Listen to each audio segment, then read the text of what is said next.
शांति अपनी दो बेटियों और पति मुकेश के साथ काशीपुर गांव में रहती थी। शांति बचपन से ही माँ दुर्गा की परम भक्त थी। चाहे जो हो जाए, माँ दुर्गा की पूजा अर्चना किए बगैर उसका दिन शुरू नहीं होता था। शांति और मुकेश मिलकर माता की मूर्तियां बनाने का काम करते थे और इसी से उनका घर चलता था। कमाई बहुत ज्यादा नहीं थी, लेकिन शांति को माता की मूर्तियां बनाना बहुत अच्छा लगता था। वो इस काम से बहुत खुश थी। अपनी माँ की इस भक्ति को देखकर एक दिन शांति की बड़ी बेटी अम्बा ने उससे पूछा, माँ, मैंने देखा है आप दुर्गा मैया की भक्ति में सब कुछ भूल जाती हो, और आप मैया की इतनी सुंदर मूर्ति कैसे बना लेती हो? आपने दुर्गा मैया को सच में कभी देखा भी है? बेटा, दुर्गा मैया तो मेरे मन में बसी हैं। उनकी मूर्त बनाना मुझे सबसे अच्छा लगता है। दुर्गा मैया ममता की मूर्त हैं बेटा।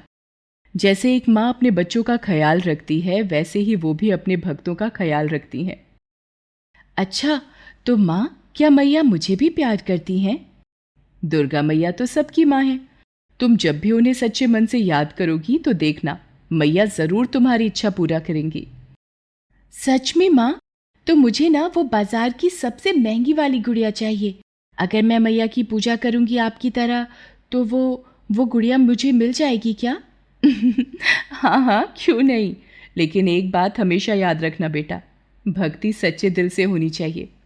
मैया सब जानती हैं और सब देखती हैं। मैं समझ गई माँ। चलो, अब से मैं भी तुम्हारी मदद किया करूंगी मैया की मूर्तियां बनाने में, और तुम ना मुझे मैया की पूजा कैसे करते हैं ये भी सिखाना, ठीक है? शांति मुस्कुराकर अम्बा के सिर पर हाथ फेरती है।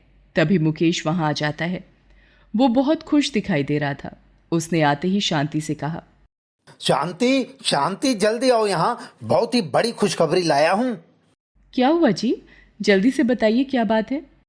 शांति, वो अपने गांव के प्रधान जी हैं ना, उन्होंने मुझे शहर में बहुत अच्छा काम दिलवा दिया है। शहर में एक सेठ जी हैं बहुत बड़े, बस उनके गोदाम की देखरेख करनी है, और इसके लिए वो पूरे 30,000 रुपये महीना देने को तैयार हैं। हैं? सिर्फ रखवाली करने के 30,000? तो क्या सोचा है आपने? इसमें सोचना क्या है, मुझे तो जाना ही है। सोच रहा हूँ पहले जाकर काम संभाल लूँ, फिर तुम लोगों को भी ले जाऊंगा अपने साथ शहर। बहुत रह लिया इस गांव में, अब बस। तो फिर मैया की मूर्तियां वो कौन बनाएगा जी? जिसे बनानी है वो बनाएगा। देखो शांति, मैं जानता हूँ कि तुम्हें माता की मूर्तियां बनाना बहुत अच्छा लगता है, लेकिन इस काम में मेहनत ज़्यादा है और कमाई बहुत कम। तुम खुद ही तो देखती रहती हो, महीना खत्म होते होते खर्चा चलाना कितना मुश्किल हो जाता है। तुम मेरे साथ शहर चलना, वहाँ तुम्हारे लिए भी कोई ना कोई अच्छा काम मिल ही जाएगा। नहीं जी, मुझे ये सब ठीक नहीं लग रहा। आपको जाना है तो आप जाइए, लेकिन मुझे तो बस माता की मूर्तियां ही बनानी है। मैं, अम्बा और नैना यहीं रहेंगे। ठीक है, ठीक है। अभी तो वैसे भी मैं तुम लोगों को अपने साथ नहीं ले जा रहा, लेकिन तुम देखना, एक दिन तुम खुद कहोगी मेरे साथ शहर चलने को। देख लेना, शहर की बात ही अलग है शांति। तब का तब देखेंगे। वैसे कब जाना है आपको? प्रधान जी तो कल ही जाने को कह रहे थे, लेकिन मैंने 2 दिनों का वक्त मांग लिया है उनसे। सोचा तुम लोगों से ना जाने कब मिलने आऊं उसके बाद। अब जल्दी से खाना खिला दो, बहुत भूख लगी है। पूरा परिवार एक साथ मिलकर खाना खाता है। शांति मुकेश के शहर जाने के फैसले से खुश नहीं थी, लेकिन उसने मुकेश की खुशी के लिए उसे रोका नहीं। 2 दिन बाद मुकेश अपना सारा सामान लेकर शहर चला जाता है। शांति ने उसे मुस्कुराते हुए शहर भेज तो दिया था, लेकिन उसे मुकेश की बहुत फिक्र भी हो रही थी। वो और मुकेश कभी अपने गांव से बाहर नहीं निकले थे। ऐसे में शांति को हर वक्त मुकेश की ही चिंता लगी रहती थी। अगले दिन शांति ने पूरी श्रद्धा से माता की पूजा की और हाथ जोड़कर बोली, मैया, मेरे पति वहां शहर में बिल्कुल अकेले हैं। उनका ध्यान रखना मैया, उन्हें हर मुसीबत से बचाना, और मुझे मुझे भी इतनी हिम्मत देना कि मैं सब कुछ संभाल सकूं। शांति मां दुर्गा से प्रार्थना कर ही रही थी कि अचानक बाहर से बहुत जोर से बिजली कड़कने की आवाज सुनाई दी। शांति ने बाहर जाकर देखा तो भयंकर तूफान आया हुआ था। बिजली बहुत जोर से कड़क रही थी। देखते ही देखते तूफान के साथ बहुत तेज बारिश होने लगी। शांति ने तुरंत मूर्तियां बनाने का सारा सामान घर के अंदर रखा और अपनी दोनों बेटियों को लेकर घर के अंदर आ गई। बारिश बढ़ती जा रही थी। ये देखकर शांति घबरा गई। वो माता की मूर्ति के सामने अपनी बेटियों के साथ हाथ जोड़कर बैठ गई। सुबह से शाम और फिर शाम से रात और फिर अगली सुबह भी हो गई, लेकिन बारिश नहीं थमी। हालत यह हो गई कि गांव में हर तरफ पानी भरने लगा। बाढ़ के हालात बनते जा रहे थे। ये देखकर शांति अपनी बेटी अम्बा से बोली, अम्बा, लगता है ये बारिश नहीं रुकने वाली। इससे पहले कि सारी मिट्टी पानी में बह जाए, हमें कुछ तो करना होगा, वरना हम मैया की मूर्तियां कैसे बनाएंगे। हाँ माँ, पर हम करें क्या? हर तरफ तो पानी ही पानी है। मिट्टी को कहाँ और कैसे ले जाएंगे माँ? शांति को तब कुछ नहीं सूझता तो वो और उसकी दोनों बेटियां मिलकर सारी मिट्टी कुछ थैलों में भरकर अपने घर में ही थोड़ी ऊंचाई पर टांग देती हैं। तब तक बाढ़ का पानी घर के अंदर आने लगा था। शांति ने सबसे पहले दुर्गा मैया की मूर्ति को डूबने से बचाया और अपनी बच्चियों को लेकर वो घर की छत पर चढ़कर बैठ गई। उसने एक बड़ी तिरपाल से खुद को, बच्चियों को और माता की मूर्ति को ढक लिया। वो हर पल माँ दुर्गा से बारिश के रुक जाने की प्रार्थना करने लगी। शांति के घर का ज्यादातर सामान पानी के साथ बह गया था। ये देखकर अम्बा रोते हुए शांति से बोली, माँ, आपने तो कहा था कि दुर्गा मैया अपने भक्तों का बहुत ख्याल रखती है। फिर ये सब क्या हो गया माँ? वो देखो, हमारा सारा सामान पानी में बह गया। अब हम क्या करेंगे? परेशान मत हो बेटा, मैया पर भरोसा रखो, वो सब ठीक करेंगी। भरोसा रखो उन पर। शांति ने अम्बा को तो दिलासा दे दिया था, लेकिन उसे खुद ये चिंता खाई जा रही थी कि अब आगे क्या होगा। अगले दिन जाकर बारिश रुकी और शांति अपने बच्चों के साथ छत से नीचे उतरी। घर का सामान पानी के साथ बह गया था। ऊपर से दोनों बच्चियों का भूख से बुरा हाल था। वो घर से बाहर आई और फिर कुछ सोचकर अपनी दोनों बच्चियों के साथ गांव के प्रधान के घर जा पहुंची। गांव का प्रधान बहुत ही लालची और खड़ूस आदमी था। वो गांव वालों को बेवकूफ बनाकर उन्हें लूटता था।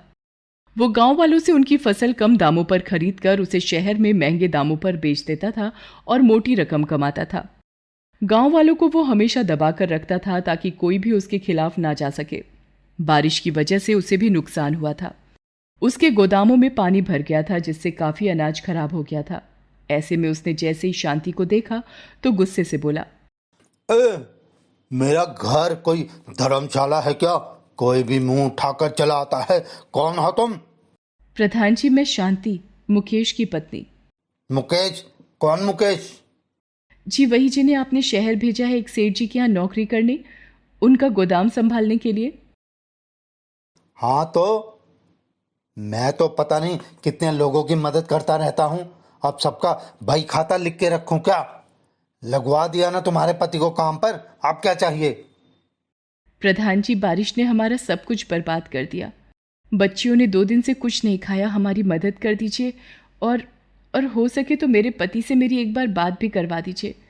हमें उनकी बहुत ज़रूरत है इस वक्त। ये देख लो, उंगली पकड़ाई तो गला पकड़ने को तैयार है।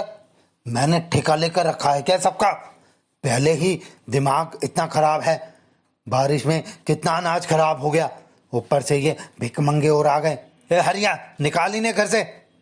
और अगर दोबारा किसी को ऐसे अंदर आने दिया तो देख मैं तेरा क्या हाल करता हूँ। शांति प्रधान से मदद की गुहार लगाती रही, लेकिन कोई फायदा नहीं हुआ। वो उदास होकर वहां से अपने घर की तरफ चल देती है। रास्ते में उसे माँ दुर्गा का एक मंदिर दिखाई देता है। वो रुककर मंदिर के अंदर जाती है। पूरा गांव बारिश से हुए नुकसान से बेहाल था, इसलिए मंदिर के पुजारी जी ने सबकी मदद के लिए वहां माता के नाम से भंडारे का आयोजन किया हुआ था। शांति ने सबसे पहले अपनी दोनों बच्चियों के साथ खुद भी माता का प्रसाद खाया। फिर वो अपने घर आ गई। पूरा घर तहस नहस हो चुका था।